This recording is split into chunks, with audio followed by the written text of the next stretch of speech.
So today, Andrea and I, what we're going to be doing is getting prepared to start actually sowing in our onions, starting to germinate them, getting them done early so that when we transplant them outside, at least the bulbs are of decent size, and then we can have really, really nice onions by the end of the summer.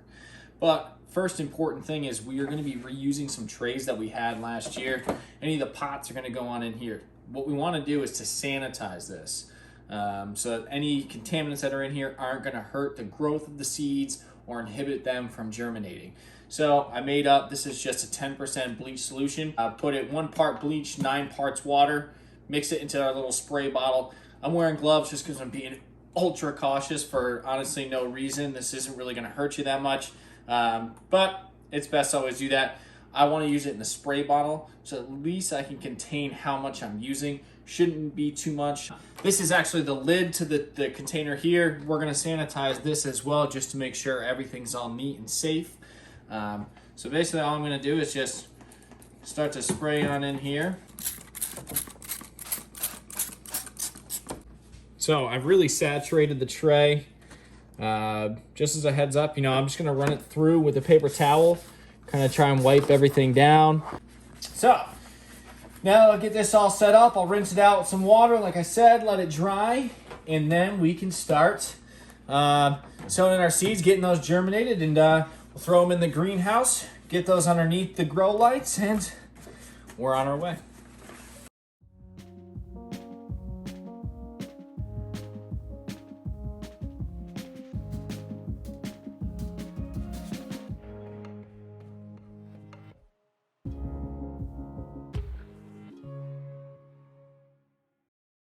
So we're starting our February seeds. Yep. We're doing onions, and we actually should probably do lettuce as well, but we'll focus on the onions for right now.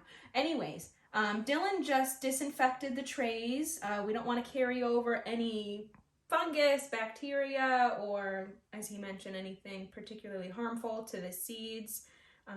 So now that that's taken care of, we have our new trays that we are using. I have my little labels. We have the seeds, and what I have over here is just some very basic seedling mix.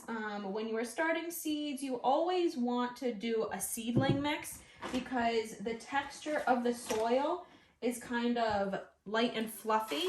So when seeds are germinating and they're just starting out, you don't want some type of, hard or packed down soil. You want something loose and fluffy so they can easily break from the seed and pop up through. So Dylan actually came across a new method that we want to try this year, which is pre-moistening the soil.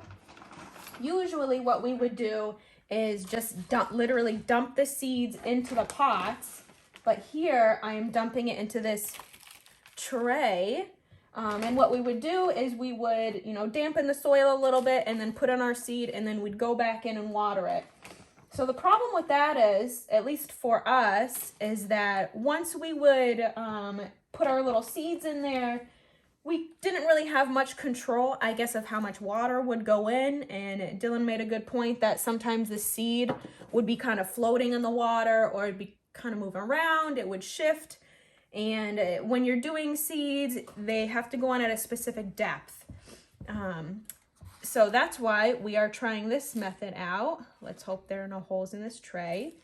So I'm just going to completely soak all of this dirt, all the soil. I'll add more, whatever you're really looking for. Again, this is our first time doing it, so we don't really know what to expect. But the general idea is that you want the soil to be already damp, so that way when you put your seeds in there, you tuck them away all nice and neat. You don't have to worry about flooding them. And seedlings, you always want them to be damp. I'm just putting on gloves, not because I'm afraid of dirt, but because Dylan, got me a really nice ring, and I don't want it to be dirty.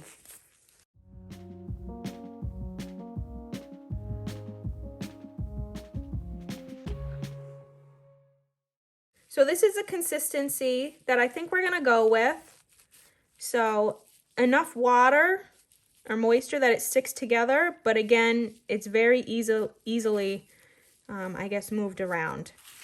So another good point that Dylan just mentioned is when using seedling mix, again, you always want to use it when we're starting or first germinating our seeds, is because it also comes with more nutrients, minerals, organic matter to really give your little seeds their best shot. What are you doing here? Looks like you just kind of drop in some soil, maybe 3/4 of the way full on the little pots. These are, 2 inches deep or so. And typically we do that just way, we can go through seeds that need to go, say, typically around maybe an inch, 3/4 of an inch deep into the soil. Instead of poking a hole generally and then dropping it in, what we'll do is we'll let the seeds rest on top of the soil here, come back through with the pre-moistened soil we've made, and we'll just cover it up from there. Just makes things a little bit easier rather than poking the holes. I think actually for onions, they're only like 1/4 of an inch that you... Sure. So yeah, again... this just helps you be able to moderate how deep you're putting it. Sometimes I like to use a little spoon and doop, make my little hole, but we're going to try something different because that's what's gardening is about, is just, always trying something new, learning. That's the most important part. That's right. Actually, having fun is the most important part. Well, it is. It is, yes, dear. I have fun. Chowders has fun. Yeah. So now that we have our little pots all set and ready to go, it's time to plant our seeds. So I have some green onion, I have a red onion. This is from last year, so we'll see if I stored them correctly, if they will actually germinate, but some yellow onion. So again, when planting seeds, there's a lot of information on the back, such as the seed depth in which you want to plant. So onions, at least for this one, is 1/4 of an inch. And I believe that all of the other ones, 1/4, yeah, okay. So we're going to be doing them about 1/4 of an inch. So what we'll do is, instead of poking down holes, we'll drop it on the surface here, and then we'll use the leftover soil in the pot here to kind of just cover. This way we know for a fact we're about 1/4 of an inch deep, rather than, like we said, poking the holes in here. So we'll start off with our green onion. These are the seeds. If you've never seen onion seeds, kind of funny, because you definitely don't see these guys in the actual onion, that's for sure. So since I'm doing my green onions, I definitely want to put in my little label there. And I'm only going to do about maybe 1 or 2. There's 1 seed, we'll do 2. Boop. The idea is if 1 seed, for whatever reason, doesn't germinate, at least you have another seed in the pot. So I don't know if you can really see the dark seeds on the soil, but I'm really just dropping them right on top. If I can get them, they're so itty bitty. Boop.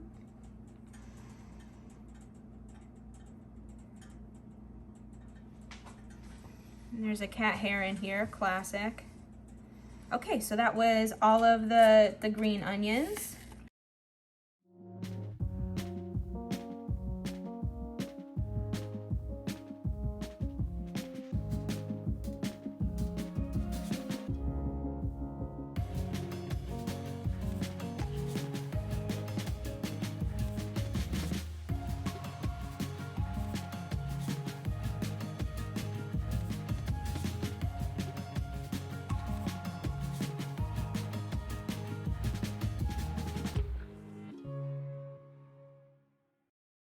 All right, so all of our little onion seeds are in place.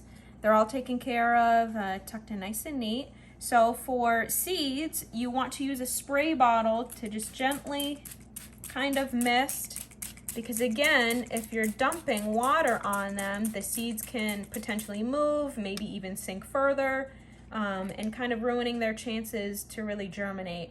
So from here, every day you'll want to use a mister. Again, boop, boop, boop, boop. Just misting them. You always want the soil to be moist. So our seeds are ready to go in the greenhouse. We're just gonna put them on the top tier here. So an update with the greenhouse. We actually ended up doing the zip strips or the zip ties to secure our lights. One thing we didn't think about is that it can get pretty humid, moist inside the greenhouse, and the little stickies can come undone. But let me just turn it on.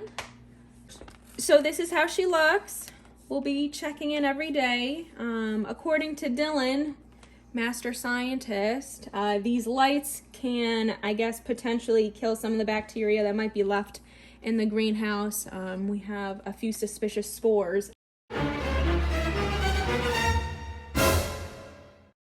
I see in here, but hopefully that won't be an issue. If it is, we can always run through it with the bleach water solution. But for today, we are all done. So we're going to leave these lights on for about 16 hours a day, 16 hours on, 8 hours off. So that way our seeds really pop through really nice. This is our first year with the LED, so it'll be interesting, but we will certainly be posting updates. If you have any questions or any seeds you might want us to try, we are certainly open to trying new things. Absolutely. All right, let's close this up so we make sure the humidity stays inside.